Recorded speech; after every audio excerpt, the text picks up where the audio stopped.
ఈ క్వెషన్స్‌కి ఆన్సర్ చకచకా మీరు నాకు చెప్పేయగలరు అని నాకు తెలుసు. కానీ ఈ క్వెషన్స్‌కి ఆన్సర్ కన్నా మీరు అది సాల్వ్ చేయడానికి ఏ ప్రాసెస్ ఫాలో అయ్యారు, ఏ స్టెప్స్ యూజ్ చేసి చేశారు అన్నది నాకు చాలా ముఖ్యం.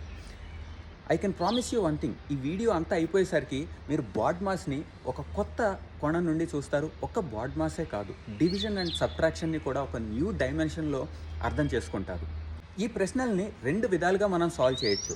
ఒకటి ఇంట్యూషన్, ఏ రూల్స్ ఫాలో అవ్వకుండా కేవలం మన ఇంట్యూషన్తో సాల్వ్ చేసేయచ్చు. రెండవది బాడ్మాస్.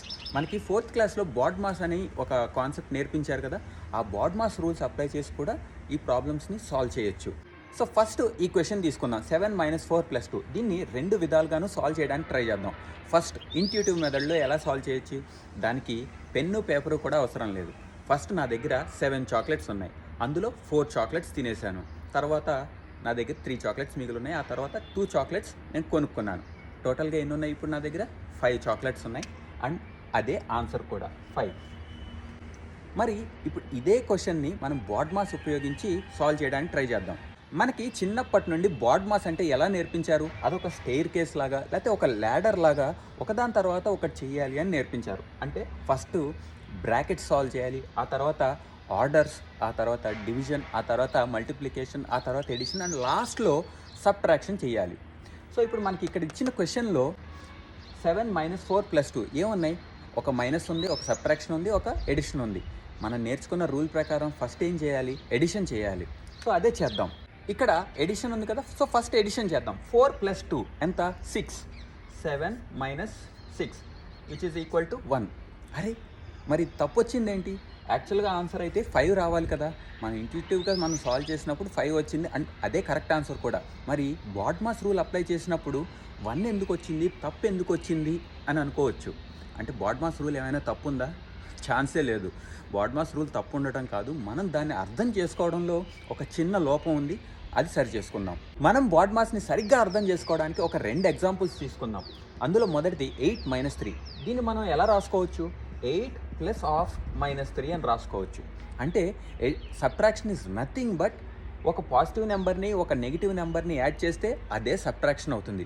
అంటే ఎడిషన్ వేరు, సబ్ట్రాక్షన్ వేరు కాదు, రెండు సమానమే. There is no hierarchy. Addition and subtraction are both twins. అంటే ముందు ఎడిషన్ చేయాలి, తర్వాత సబ్ట్రాక్షన్ చేయాలి అని అనుకోవడం పొరపాటు. సేమ్ అలానే 8/4 తీసుకుందాం. 8/4ని ఏమని రాసుకోవచ్చు? 8 × 1/4 అని రాసుకోవచ్చు. అంటే డివిజన్ అంటే ఏంటి? మనం ఏ నెంబర్తో అయితే డివైడ్ చేయాలి అని అనుకుంటున్నామో ఆ నెంబర్ రెసిప్రోకల్ తీసుకొని దాన్ని మల్టిప్లై చేస్తే అదే డివిజన్ అవుతుంది. అంటే మల్టిప్లికేషన్ వేరు, డివిజన్ వేరు అని కాదు, రెండు ట్విన్సే. మళ్ళీ వాళ్ళిద్దరి మధ్యలో కూడా ఎలాంటి హైరార్కీ లేదు. ముందు డివిజన్ చేయాలి, తర్వాత మల్టిప్లికేషన్ చేయాలి అని అనుకోవడం కూడా పొరపాటే. ఇదిగో కావాలంటే చూడండి, 7 - 4 + 2ని మనం రీఅరేంజ్ చేసుకొని రాస్తే 7 + -4 + 2 అని రాయొచ్చు. అలానే 8 × 4/2ని మనం మళ్ళీ ఇంకో వేలో రాస్తే 8 × 4 × 1/2 అని రాయొచ్చు. ఇప్పుడు మీరు ఇక్కడ కనుక చూస్తే అంతా ఎడిషనే ఉంది, ఇటు సైడ్ చూస్తే అంతా మల్టిప్లికేషనే ఉంది. అంటే ఎడిషన్కి సబ్ట్రాక్షన్కి ఏమీ హైరార్కీ లేదు, అలానే డివిజన్కి మల్టిప్లికేషన్కి కూడా ఏమీ హైరార్కీ లేదు. ఒకే ఎక్స్ప్రెషన్లో గనక ఎడిషన్ అండ్ సబ్ట్రాక్షన్ ఉంటే just go from left to right. అలానే డివిజన్ మల్టిప్లికేషన్ కూడా ఒకటే ఎక్స్ప్రెషన్లో వస్తే అగైన్ లెఫ్ట్ టు రైట్ వెళ్ళిపోవడమే. లెఫ్ట్ టు రైట్ సాల్వ్ చేసుకుంటే వెళ్ళిపోవడం. అంటే 7 - 4 3, 3 + 2 5. అలానే 8 × 4 32, 32/2 16. సో ఇప్పుడు మీకు అర్థమైందా మనం చిన్నప్పటి నుండి బాడ్మాస్లో ఇక్కడ ఎలా పొరపడ్డామో?